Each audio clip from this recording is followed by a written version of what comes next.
اور جو لوگ ہماری آیتوں کی تکذیب کرتے تھے ان پر نصرت بخشی،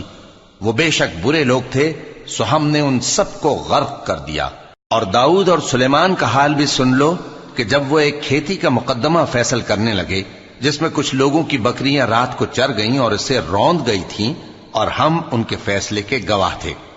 تو ہم نے فیصلہ کرنے کا طریق سلیمان کو سمجھا دیا، اور ہم نے دونوں کو حکمت و نبوت اور علم بخشا تھا، اور ہم نے پہاڑوں کو داؤد کا مسخر کر دیا تھا کہ ان کے ساتھ تسبیح کرتے تھے، اور پرندوں کو بھی مسخر کر دیا تھا، اور ہم ہی ایسا کرنے والے تھے۔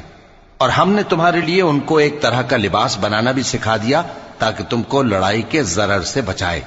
پس تم کو شکر گزار ہونا چاہیے۔ اور ہم نے تیز ہوا سلیمان کے تابع فرمان کر دی تھی جو ان کے حکم سے اس ملک میں چلتی تھی جس میں ہم نے برکت دی تھی، یعنی شام کی طرف، اور ہم ہر چیز سے خبردار ہیں۔